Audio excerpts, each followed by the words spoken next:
A very warm welcome, everybody, or maybe I should say a very soft welcome to this webinar of Placemaking Europe, the Place-led Development Working Group.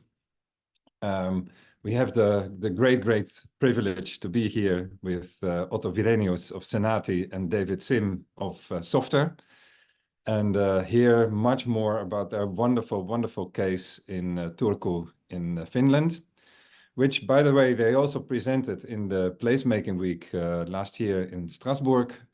But we heard so many great responses to that session that we wanted to grant this to our online audience as well.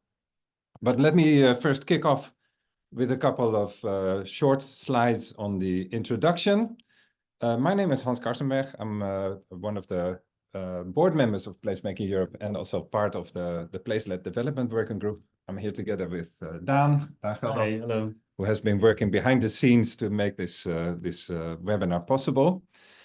And we'll be letting all the participants in as we speak. A couple of rules before we get started.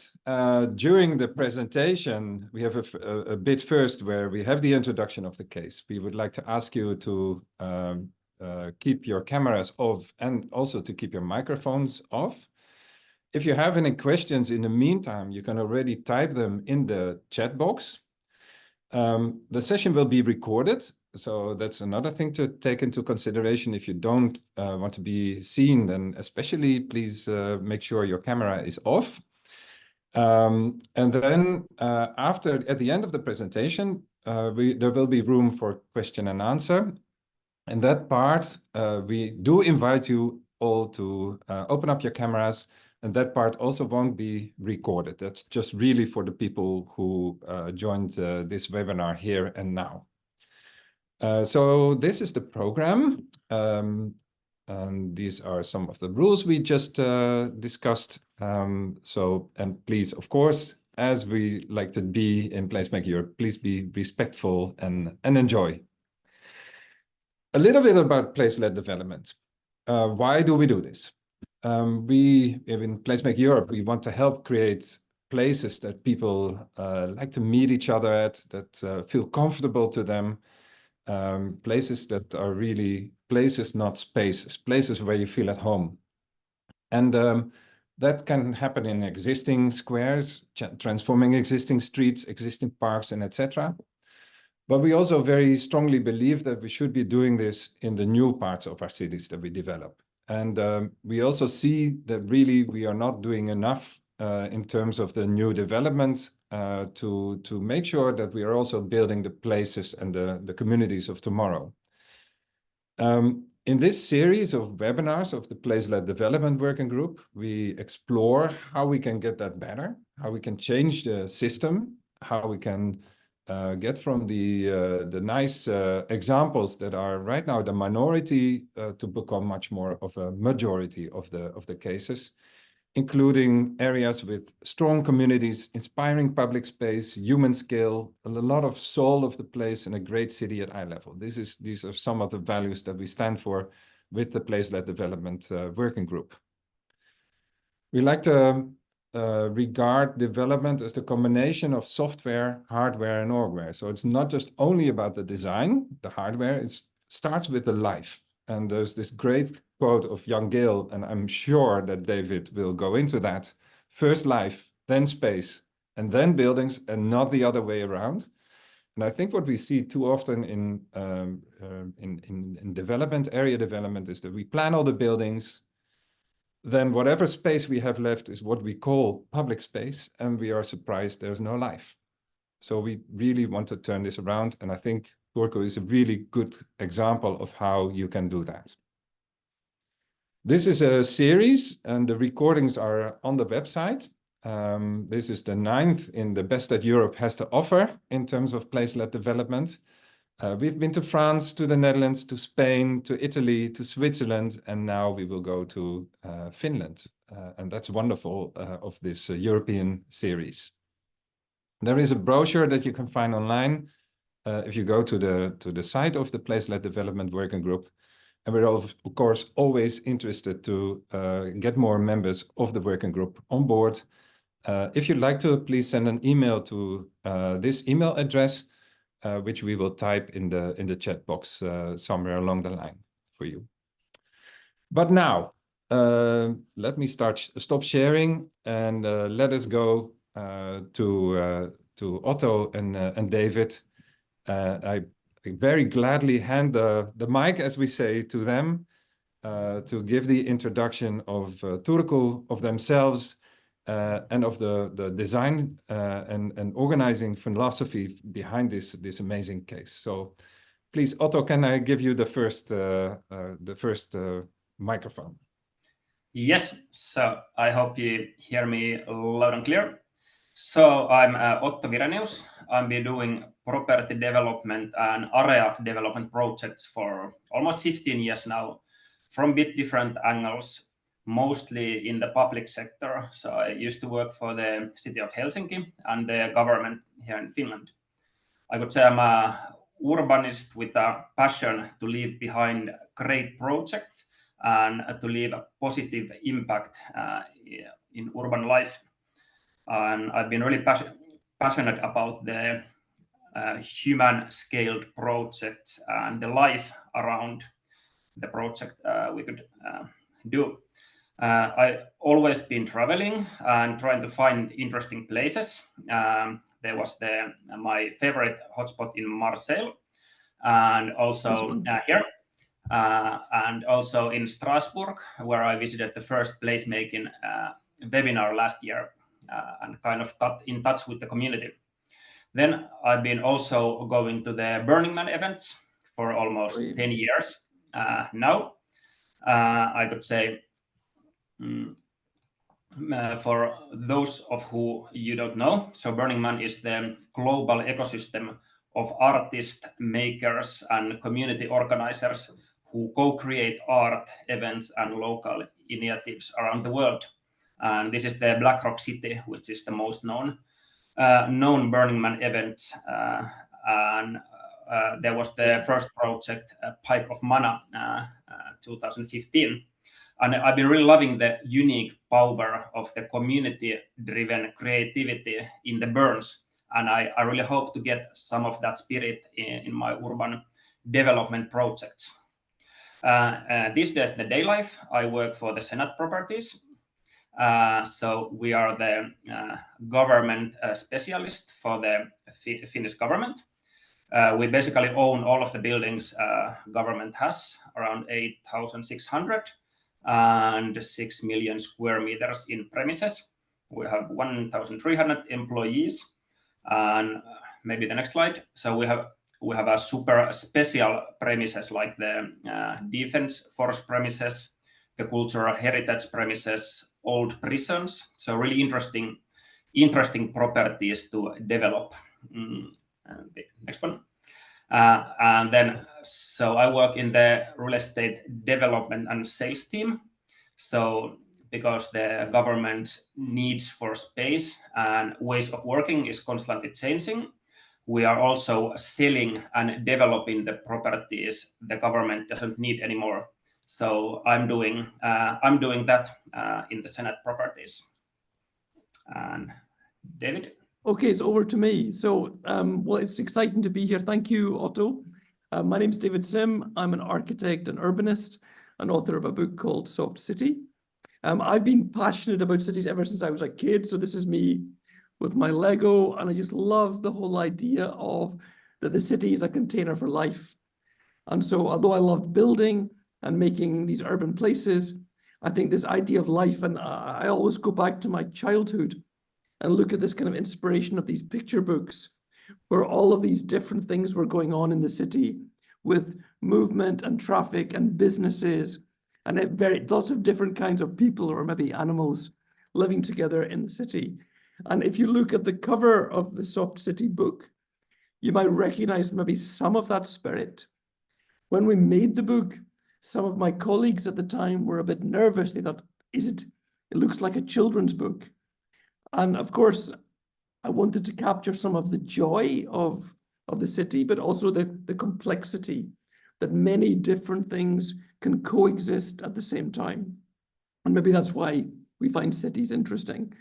And so that's the kind of like the a little bit the aesthetic of, and I guess also there's something about, and maybe we'll come back to, is to demystify about city making. Of course, we need professionals, we need architects and urbanists and engineers, sociologists, ecologists, landscape art. We need all these experts, but we need to make the story of placemaking, of city building accessible.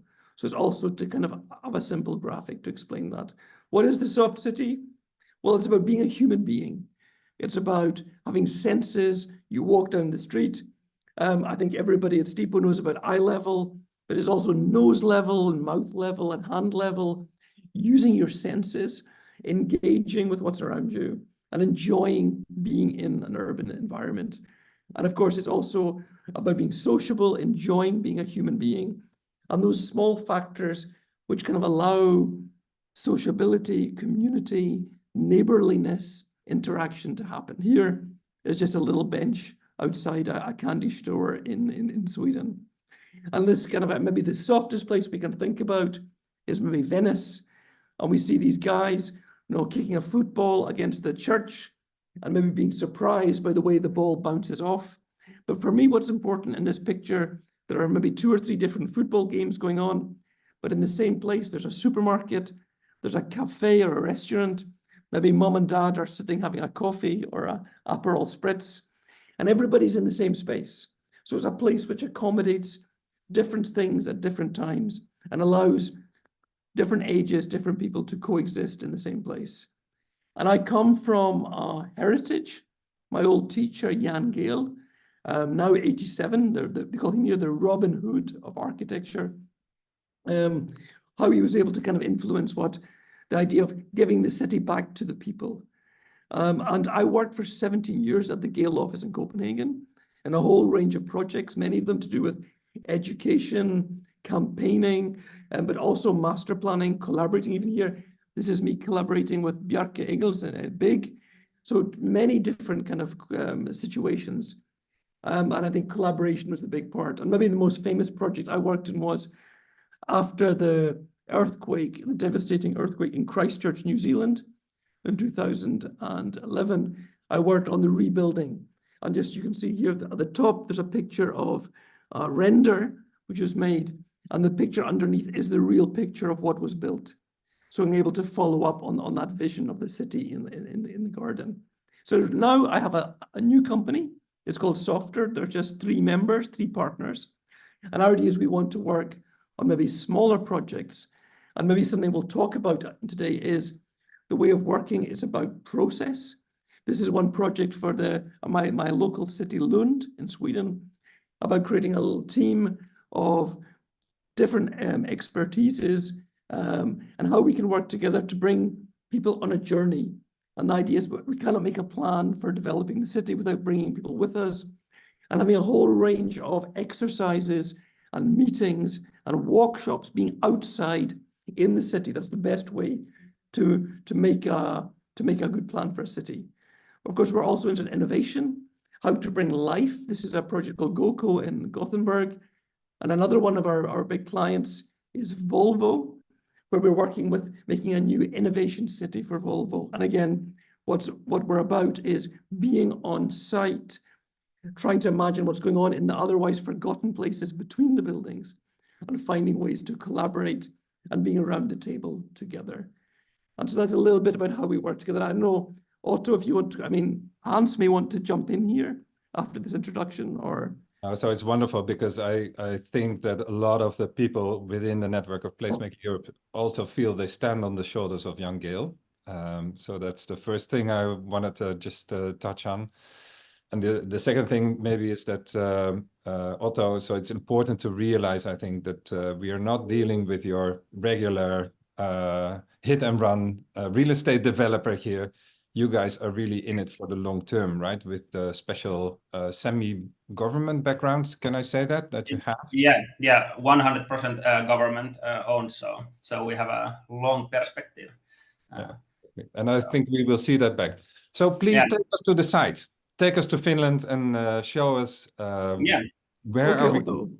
Yeah, so I started in Senaatti 2018, and this was one of my first project and the biggest one of them. It's located in Turku, the old capital of Finland, with population around 200,000 people. Yeah, the next one. And the site was 24-hectare area, what used to be in the military use, but no longer needed for the military.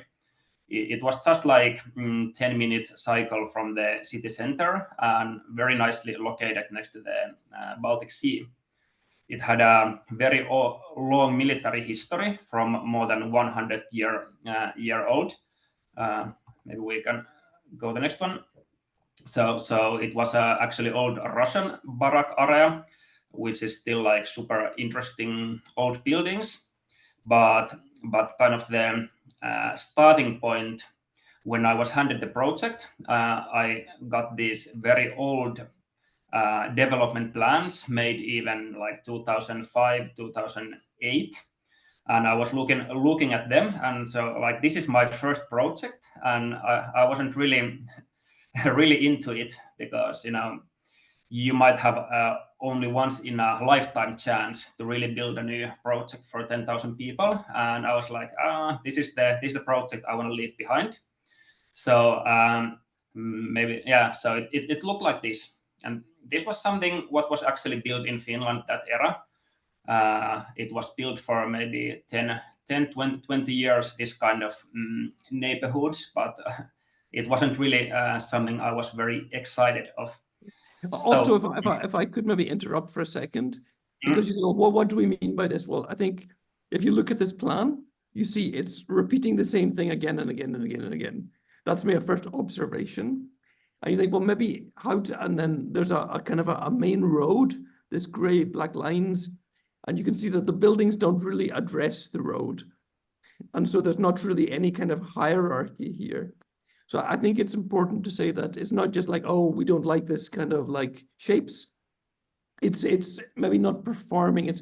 It's maybe in terms of what do we mean by place? It's it's a physical space that's memorable and has character, responds. And maybe when we see these images, we have different tastes in architecture, but it's kind of, we can say, well, this doesn't seem like anywhere special. I mean, even the drawing looks very flat, and we know in reality the place actually has much more landscape. Sorry to interrupt you.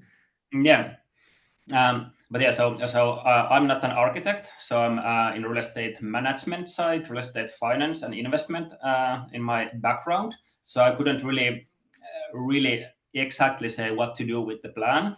So I started with some old management technique I learned in the school from old Nokia managers.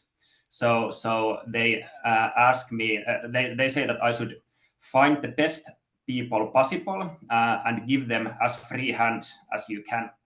So then I was starting to assemble my team for the project. Actually, first thing what was in mind was the Gale architects and Jan Gale. I already learned from the school and really been thinking about long time that would be nice to work with the Gale. Yeah. So, sorry, Otto, just to interrupt, just because of the order of the slides, I just to show that this kind of building already exists a lot in the Turku area. So it's kind of like there was something about not really making. I put some extra slides in just to show that this already exists. Yeah. Yeah, and they made that kind of neighborhood for a long time. Sorry, Hans. Yeah, sorry. No, I guess that also means that this plan is not really first life, then space, then buildings. This is a little bit the other way around, like we said, right? But Otto, I'm curious, how, if you are not an architect, you did have a gut feeling that maybe we need something different here. What was that gut feeling for you? Well, surely I've been visiting many nice cities, and also in Turku, like in the city centrum, there is very nice places in Turku and Finland. So yeah, I kind of knew what to do, but couldn't really do it myself. So yeah, and I read the Jan Gale book already that time, some of the older books, and I was like, maybe these guys could help me. So I called the Gale office, and then I also actually visited there, and then basically I was assigned David as a project manager for this project. Then we were also thinking that a Danish company couldn't really do the plan in Finland, so we need also local architect to team up with. So we found Ajak architects, which were like super nice and very good and working with cooperative way, which always has been hard for me to get two architects from different companies to work together. That has been, I would say, a problem in many of the projects. So yeah. And then of course City of Turku was super interested to get the Gale in Turku. So and then we found a local project manager Pekka Saarinen from Urbanity to actually make the stuff together. So yeah, so I kind of gave this team as free hands as I could. And I think first what you did, you kind of threw the old plan to the rubbish, and then started to we started from the scratch. So maybe you can. And for our understanding, how many years ago was this? It started like 2018, 18. Then 19, I guess 19 we really started, but yeah, okay. So 2018. It's a collaboration for, let's say, 5 years already. Yeah. Just for us to understand the process a little bit. And of course, I mean, it's also, I'd say, I mean, we had also a bit of COVID, which kind of, and we also had, actually, I mean, the project, almost, I mean, was finished maybe 2 years ago in terms of the work. But of course, there's a lot of other things happening in the background. It was a remarkably fast project in a way. And I think that was to do, maybe I can talk a little bit about the collaboration. But to start off, just something about this soft city theory, like human beings and scale and space. And of course, this could be a whole lecture on its own, but just some of the things which maybe persuaded Otto that he could trust us was an idea. We could reduce that, we could still deliver density because this is a project. It has to make money, it has to make sense, because if when you build, you need to build enough buildings to pay for the infrastructure. And if you want to have nice public space, something has to pay for that. So we needed a certain amount of density. And I guess for me, density on its own is not that interesting. But if you combine density with diversity, interesting other things, you get proximity, you're close to, and I guess that was a kind of like key concept from the very beginning. But I have to stress at this point, Soft City was not published yet, but it was kind of like, so in a way, you could say that Pihlajaniemi was a kind of also a testing ground for a lot of the ideas that would come in the book. But this idea of finding a pattern which would accommodate both density and diversity. And we could recognize that you can do density in different ways. You can do like towers and lamelles, this kind of like blocks, but there's something about the scale. And if this yellow color is just representing a bit more difference, like penthouses and ground floors, that we can do something interesting in a smaller scale. And I guess a few key points. One big idea was the idea of enclosure, having a courtyard system, that the courtyard was a positive thing because it allowed relatively high density, but keeping the buildings lower. And the other idea was like having joined up different buildings. So rather than thinking that it was one huge building, we wanted to divide things up into different buildings where different things, and later we'll talk about how maybe social housing could exist wall to wall with private housing. And then this idea of layers, that the ground floor is different from the middle, is different from the top. And these sound like very simple things, but very often we don't do these things. And just this idea that on the ground floor, having your own front door, your own little garden, and having this house feeling if you live in the middle of the city. And this kind of like a little garden, and this kind of taking care of the small scale, the layers, how you meet at eye level, that was an important part for making a strong community. And the courtyard, that's important for life because it's a secure, safe place. Children can run around, they don't get run over. And the idea that you could be like, for families, the mom and dad can be cooking dinner and the kids can be playing safely in the courtyard. And it's a very nice kind of way of containing a lot of life. And because the buildings are only 3, 4, 5, 6, 7 stories high, you can run down in 45 seconds, 1 minute, you can be outside. So this is a nice microclimate, and that's important for spending more time outdoors, because if it's nice weather, if you're not too cold or not too hot, you can spend more time outdoors. So that was important for creating community as well. So we took a bit of time to kind of make sure that the microclimate was nice. And of course, most important for communities, the idea of common space and having an identity. So all of those soft city theories, we thought, can we apply them to Turku? So at the very beginning, we had these kind of like, values.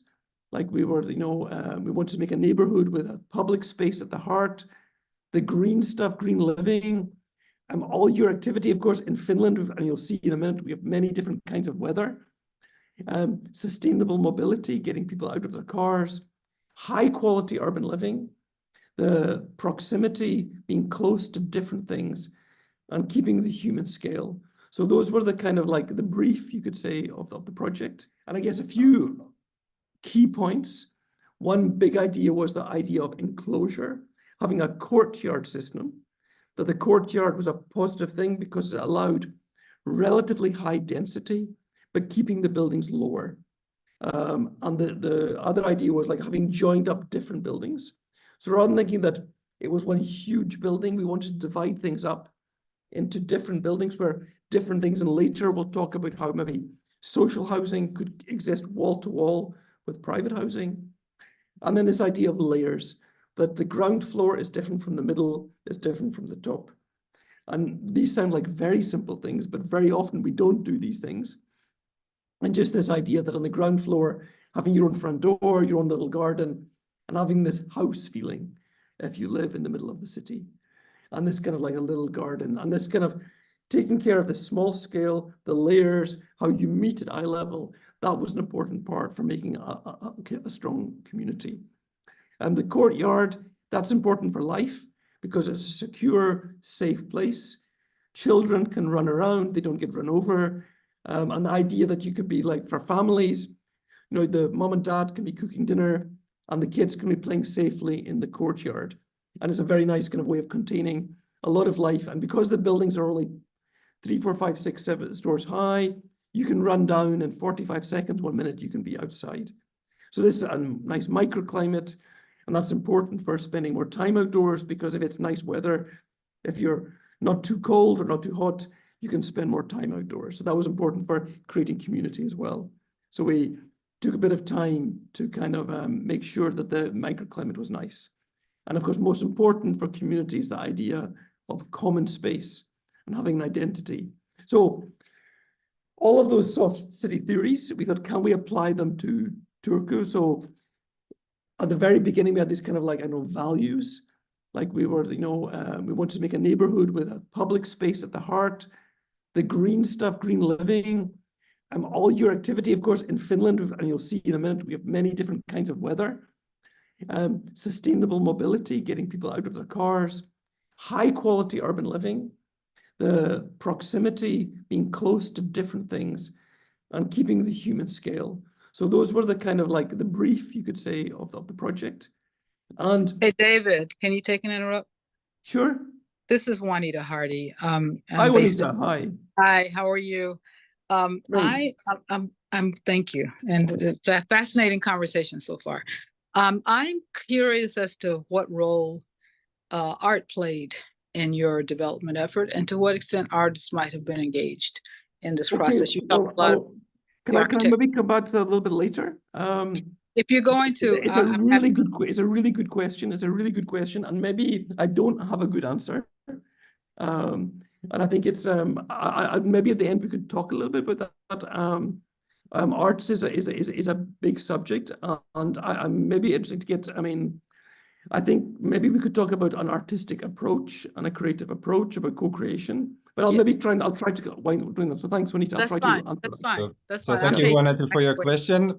We would like to ask everybody to type the questions in the chat box during the presentation, and then we'll go to the Q&A after the presentation, if that's okay. Okay, I missed that. I will do that going forward. Thank you.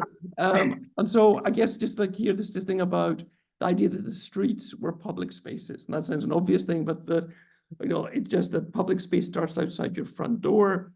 And thinking about how to make this courtyard form work for us in terms of like the clarity between public and private, climate friendly and mix, and accommodating different kinds of buildings. So there's a kind of an inbuilt flexibility and strength in that. And about process. So I guess, and Hans, One before you jump to the process. Sure.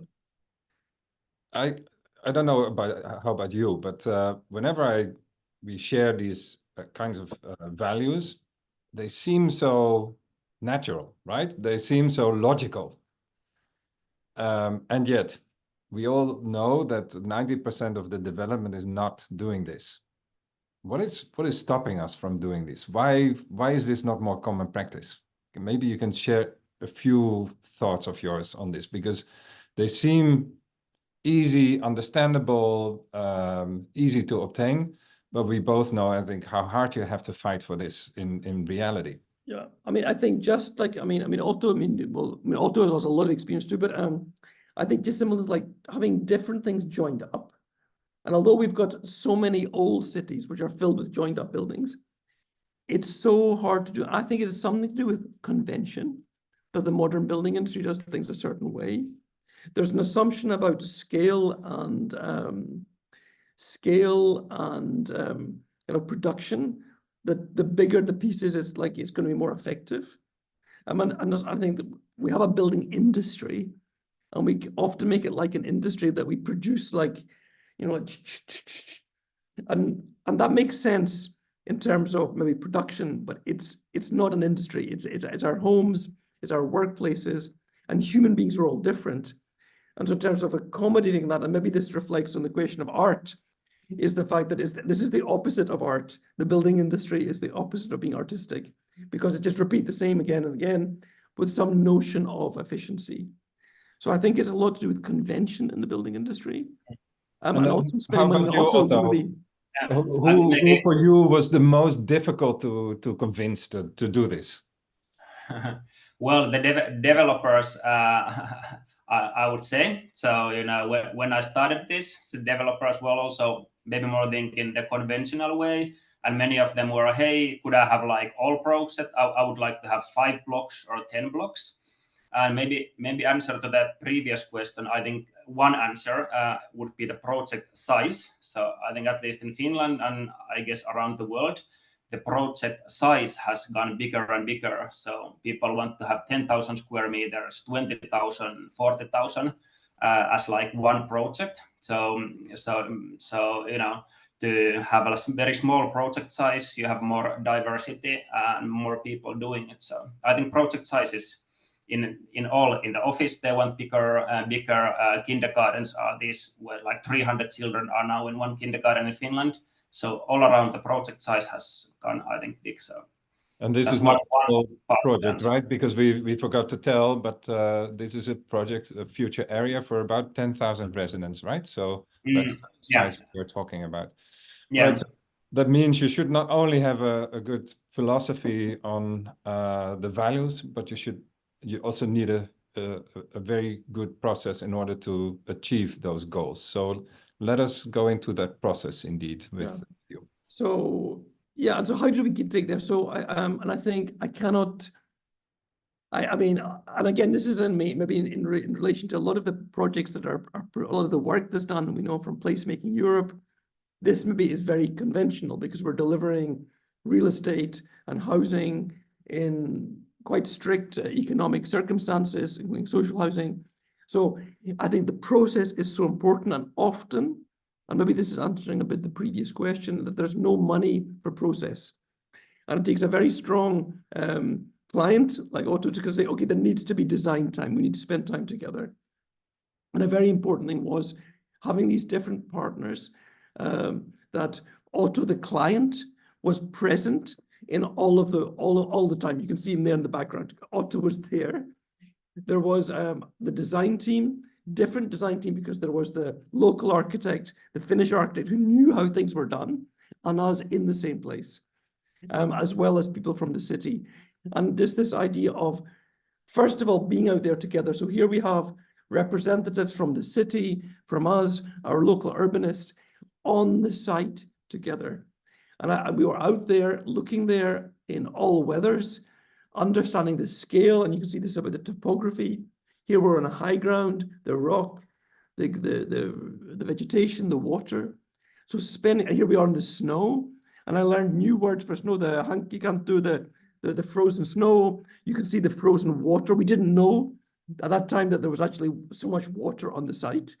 And only because it was frozen, we understood, oh, wow, actually there's a lot of water. And so to understand the character of the site, and in different kinds of weather, we also cycled. But of course, what's important, as we go out together as a team, we're sharing the experience. We're learning about how the city works, you know, about the culture, about the climate, and we're learning very practical things, but we're learning about it together. And we're building up a common knowledge. So it was really important that as a group, we spent this time together, exploring the site, getting to know each other, building up common values that help us work together and co-create. And then we also had, importantly, a study trip where the colleagues from the city, the professionals, everybody came to Copenhagen and Malmö, and we spent time together, so of course socializing, but exploring relevant projects. This is Carlsberg, a project which Gail was also involved in. Understanding was, you know, how to, you know, make work at different scales. Also, we were in Malmö together, this project I often talk about, Boho 1, and even the team were so brave, they did some swimming as well to get the true kind of Malmö experience of walking around the neighborhood in the dressing gown. And of course, this was all, I mean, learning journey, but also it's getting to know each other. And then coming together to design together, and in a respectful way, because we all have different knowledge, we have different kinds of experience.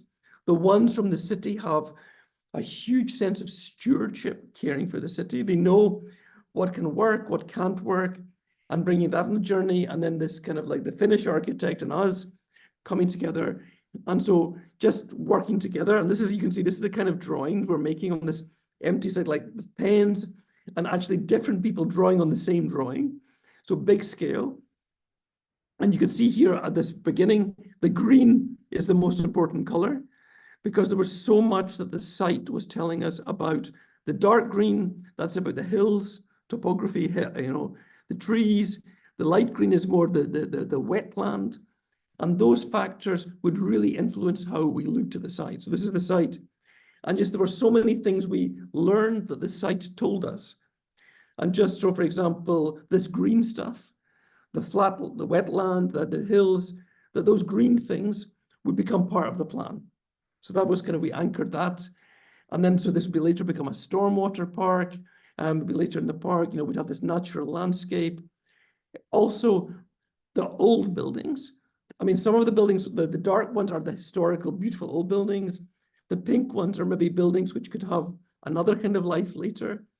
But just recognizing that the buildings, you know, could give us structure in the long term, even we could have, you know, in the short term, some of the more simple buildings could be for pop-ups or temporary uses. There was a very busy main road. And in the previous scheme, you kind of this, we turned our back to that. And here we thought, no, we'll embrace it. We could imagine like a boulevard. We can build a face to this road and maybe begin to imagine that this could be like building, you know, so just imagining a boulevard could grow there. And that's, you know, and then there was a crossroads. And if you know about how cities work, often life happens at the crossroads. There's a small sun, there was a supermarket. And we thought, if we're going to have some kind of commercial activity like a market square, that will happen at the crossroads. And rather than something in the middle of the site, we'd build a market square on the edge, which would talk to the surroundings.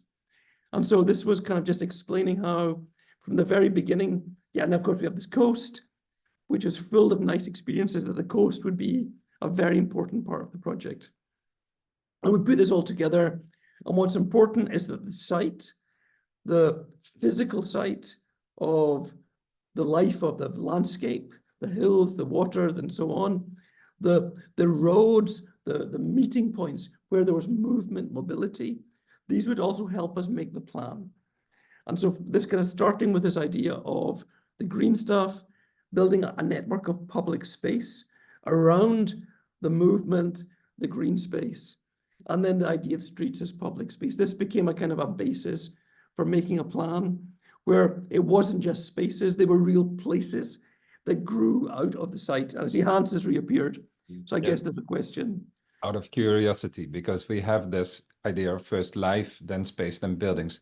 How did you imagine the future life to be? Of course, you just addressed the market square, right? But could you highlight a little bit more? So one of the, again, well, first of all, where are people moving? And I'd say routes, kind of like paths in the city are very important because that's how a city grows. I mean, mostly, the cities grow in the landscape. There's two roads meet, and that's where people meet and exchange goods. And traditional towns grow up around these paths and movements. And so the paths, which represent movement, the crossroads, but also the kind of places we thought people would want to stay, inviting places with a nice microclimate, with nice landscape. So the idea that the places where we thought life was most likely to happen. So that was important too. And so these are these ideas that we kind of like build spaces around where we think life will happen. And also, of course, what people will be doing. And imagining a whole range of activities that people will be doing in these public spaces. We're also thinking a lot about streets and spaces which can contain life. So it's not just, thinking about how we invite, recognizing that things will happen. And already you can see these very, long before we were talking about buildings, is this idea of the buildings talking to the streets. So the ground level is really present. And yeah, so you're seeing here as we zoom in, that the life is coming out onto the street, and designing a street around life, and includes the nature life with trees and water, activity, and also thinking about how people will use the space. Otto, you might want to say a word here. From the very beginning, another kind of like economic life, a reality, is that different people should live in this space. So just a little word about that, maybe. Yeah, so we have been in Finland doing quite much work trying to prevent the segregation. So mixing like all kind of apartments in the same block. So we have in Turku 20% of affordable housing. So of all of the apartments, 20% will be affordable.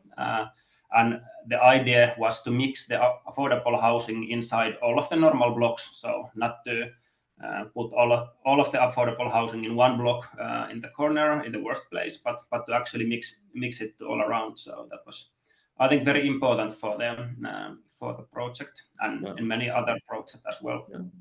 So I'm just regarding time, so I'll keep going. So we're quite ambitious, and we were actually we're being quite ambitious, and Hans has pointed out, like, hey, that's not how it usually happens. So socializing the project, we invited the building industry to come and see what we were doing into our workshop space. So we invited representatives from the building companies to come to the site in the snow and realize how fantastic the site was. We gave them a guided tour of the site, which hopefully got them excited. But we also invited them to take part and think about how we can make really great places. So these kind of images, not so much of buildings, but of life going on, and how they could understand that we needed to make a place to contain all this life, not just do a normal project.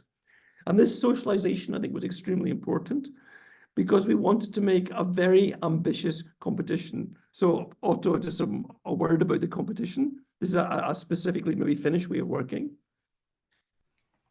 Yeah, maybe you can put it in more detail, but yeah, so really, I think that was very important part of to get the soft city principles to to be built. So many times in Finland and I guess around the world, you have the master plan and the detailed plan, but then you sell the plots with the highest money, who pays the highest money, and then maybe the idea of the master plan might be get missing. So really to get the developers into it.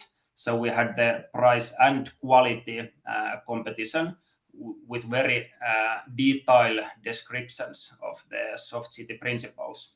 Maybe you can go through this. Yeah, and this was really an exciting time because just before Soft City was published, a lot of the illustrations come from the book.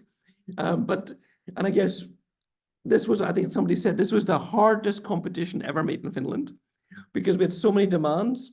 We had something you can just see in the middle of the picture. We had need to have and nice to have.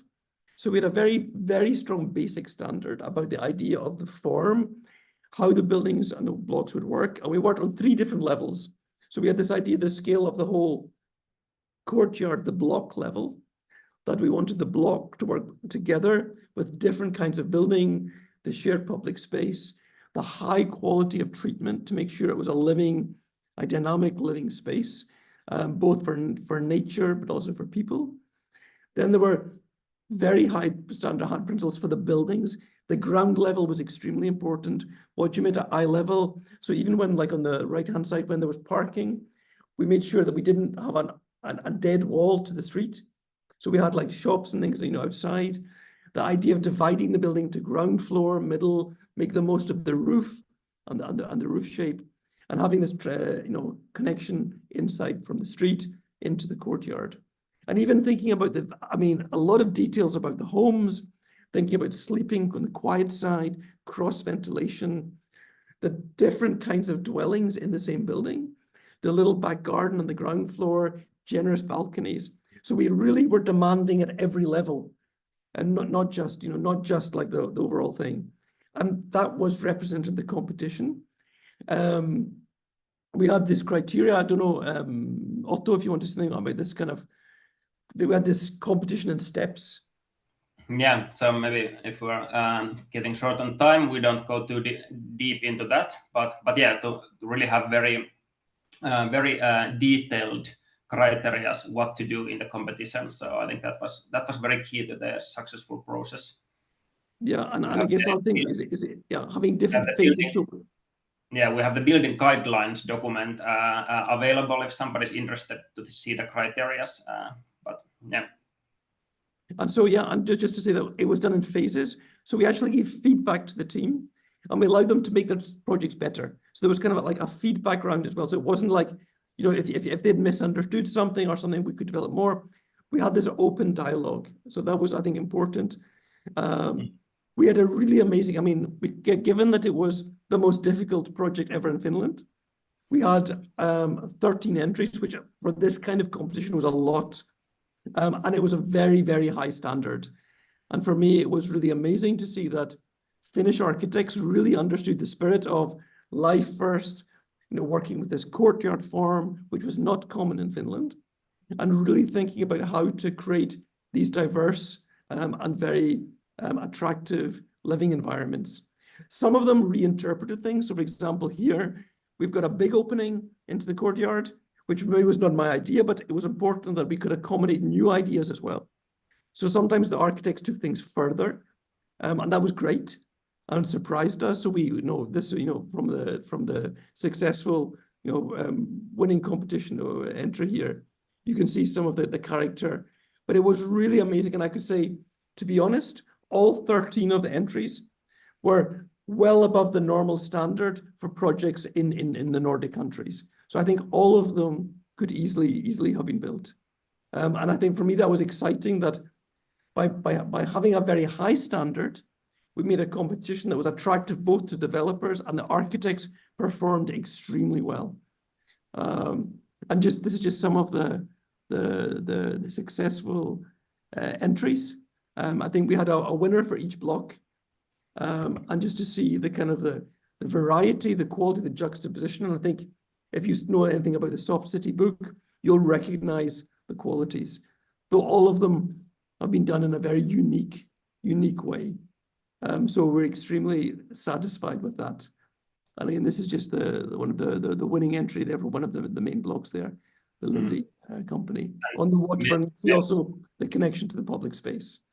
Yeah, and maybe to highlight, like, this is still not the most expensive place in Finland. It's a nice location in Turku, but this is like the quality is way above the quality usually made it this location. So yeah, and so so you've seen these images already, and just this is a little bit more internal stuff, but obviously a lot of the really difficult stuff like accommodating parking and storage.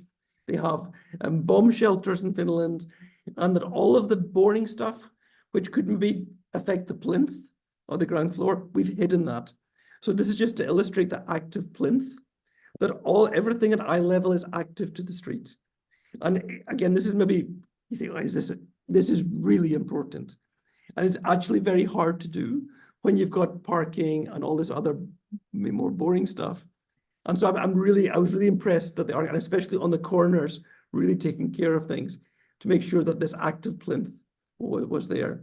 And this steps up to the second floor, first or second floor, depending which country you come from, up on top of the courtyard. So having this courtyard, the green courtyard on top, and some of the dwellings even climb up. So they've got a kind of ground floor front door, and you go upstairs and you've got a back door to the courtyard. So this working around the plinth was, and again, this is a little bit insider knowledge, but that's the kind of thing you have to work extra hard with. And I know Stipo are experts on the plinth. This is us, the happy team. And I just to understand like the proportion of, well, we put pictures on the plan, but you can see how much text there is. So much information, because this was a very complicated plan to deliver. A lot of things to agree on. So you can see that normally the legend is quite small, but you can see that like the legend is like 3 times bigger than the plan, because there were so many details we were like including. But obviously we were extremely proud to be able to like produce this together and to stand together with the city. That the city, like this is Päivi from the city, you know, that we worked, it was her project too. So I'd say the city had the feeling that they were co-creators of the project. And this is just a picture of that detailed plan. And you can see this kind of the stuff that you're familiar with.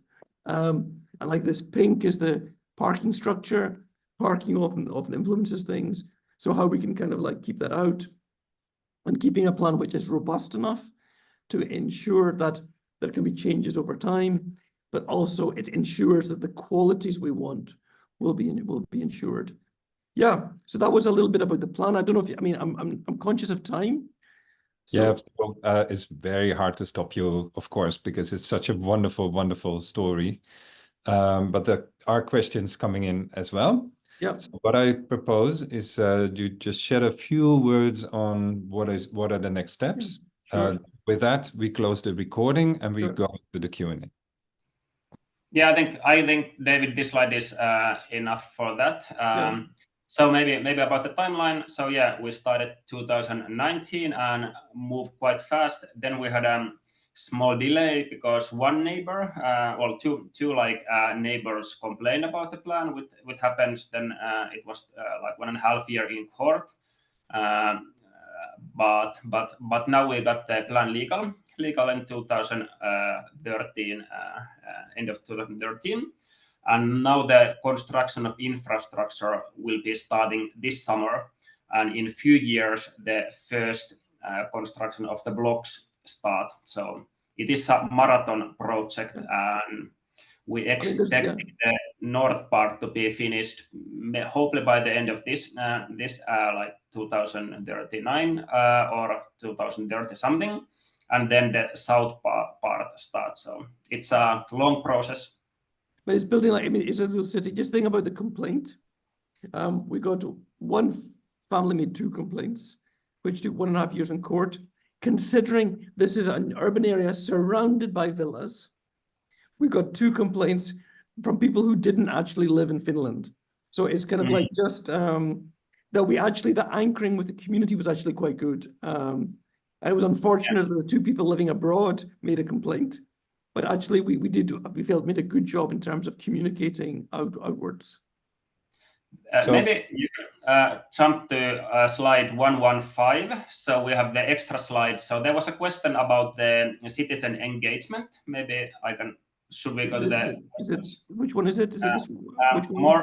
More like in the end we kind of skip those because of time. But yeah, so we did do quite wide engagement. So we actually had like the kind of map questions with more than 200 local people were answering what should we do with this.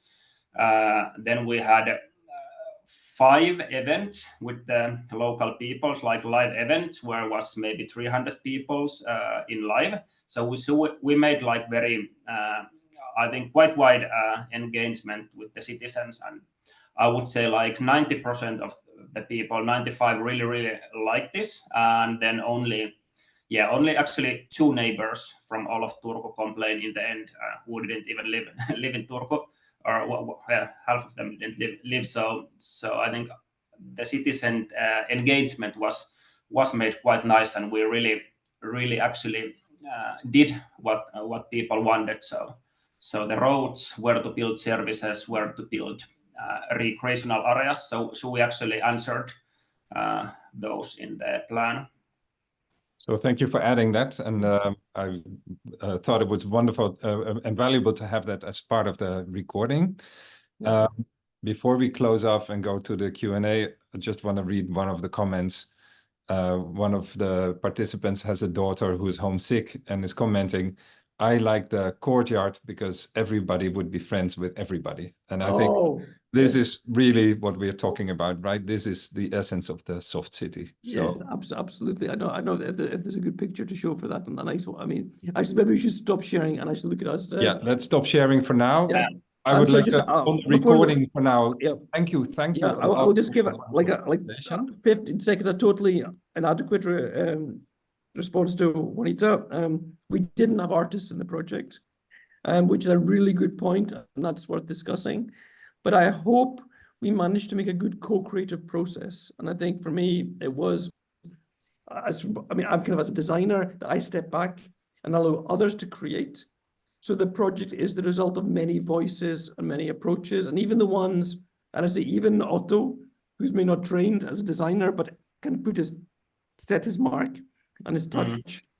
And so I think, although, I would really, in other circumstances, love to work with artists, in a very general idea about creativity, I hope that we can, that in it, like this project has allowed many people to take part in a creative way. Yeah, and maybe I can add to that now we are actually working with artists. So we are kind of planning to have some, because we have very long and dark winter in Finland. So we're kind of planning to start the project with the light exhibition for the winter. So to put like some lightning art in like almost Burning Man style in the project, and also hoping to work with the artist from now on. But yeah, we did not have an artist in the process this time. Maybe that's a good idea for the next time.